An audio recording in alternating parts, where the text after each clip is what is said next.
Olá, hoje vamos mergulhar juntos em alguns trechos do livro O Fardo Invisível.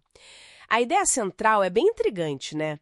Fala de um cansaço profundo que não parece vir do corpo, mas da alma mesmo. Aquele peso que surge quando a gente vive muito sobre as expectativas dos outros, às vezes até confundindo isso com amor ou dever. E como isso se liga com a nossa busca por sentido, até com a fé.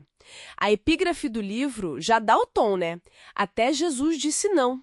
Até Deus descansou. Quem te ensinou que estar disponível o tempo todo era prova de amor? Então, a nossa conversa aqui hoje é para tentar entender o que é, afinal, esse fardo, como ele aparece assim quietinho no dia a dia e, claro, qual o caminho que o material aponta para a gente reencontrar a própria voz, um pouco mais de leveza. Vamos lá. Exato.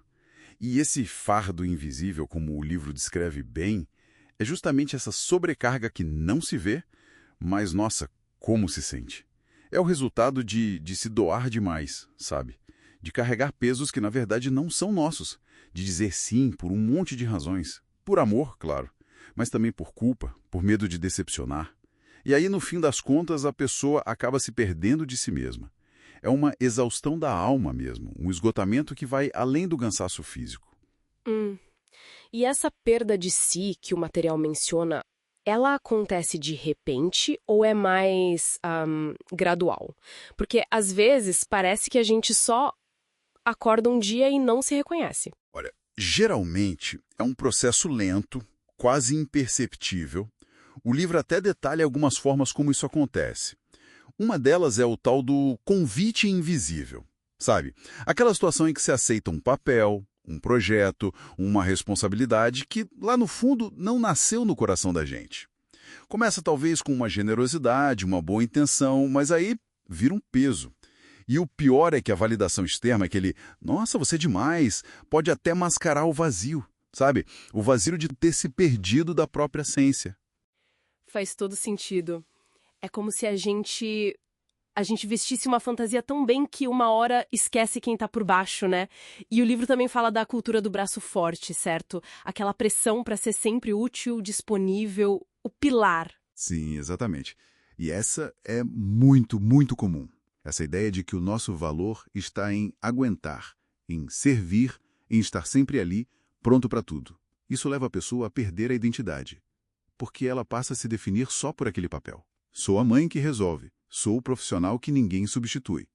E o mais complicado, a exaustão vira normal. Aquelas frases tipo, você é forte, aguenta, ou deixa comigo, que parecem elogios. Na verdade, muitas vezes, só reforçam essa cultura meio doentia, né?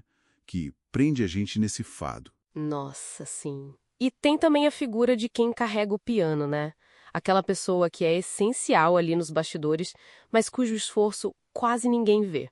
É tipo o motor silencioso do carro. Fundamental para tudo andar, mas só lembram dele qual quebra. Fico imaginando o cansaço existencial disso. Exatamente. É um peso enorme. E o que é fascinante é tentar conectar isso com as raízes, né?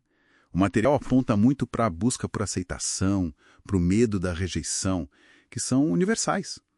E às vezes tem até crenças distorcidas, mesmo na fé, de que o valor da pessoa está ligado à utilidade dela para os outros. Esses padrões, como o livro bem coloca, muitas vezes começam lá na infância, aprendidos em casa, e depois a cultura vai reforçando. O grande perigo é justamente isso que você falou, normalizar a exaustão. Achar que viver assim, sobrecarregado, desconectado, é o jeito normal de ser. E perceber isso tudo já é um passo enorme, imagino. Mas o livro indica que tem um momento de virada, um despertar. Como é que isso costuma acontecer? Sim, tem esse momento. É quando a alma começa a gritar mais alto, mesmo que em silêncio. Pode vir em forma de ansiedade, sabe?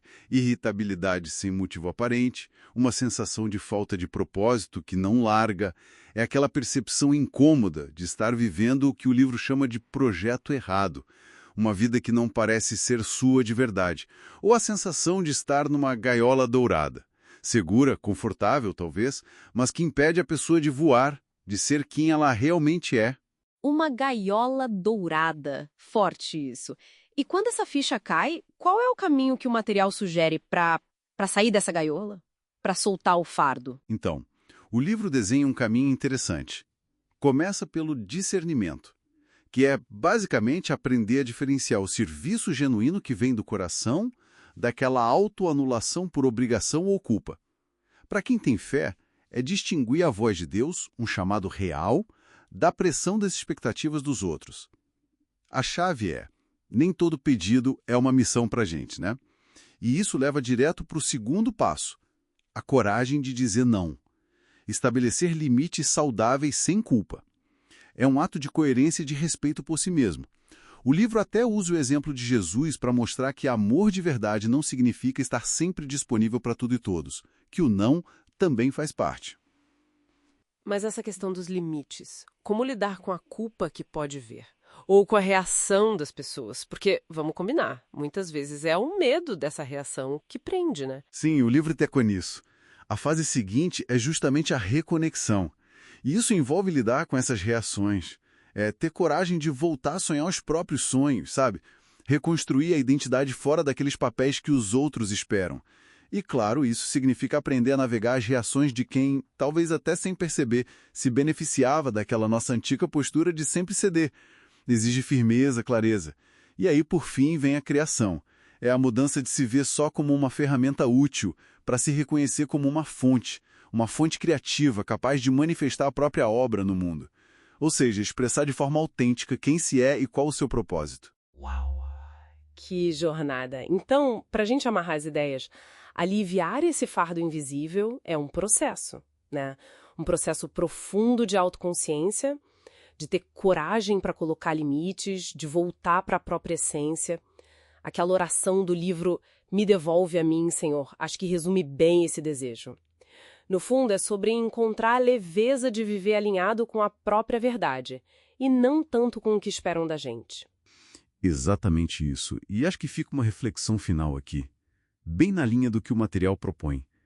Se essa ideia do fardo invisível, de carregar pesos que não são seus, ressoa de alguma forma para quem está nos ouvindo, qual seria talvez o primeiro passo, por menor que seja, que poderia ser dado hoje para começar a soltar um pouquinho desse peso? E quem sabe, começar a ouvir com mais clareza a própria melodia interior. Fica a reflexão.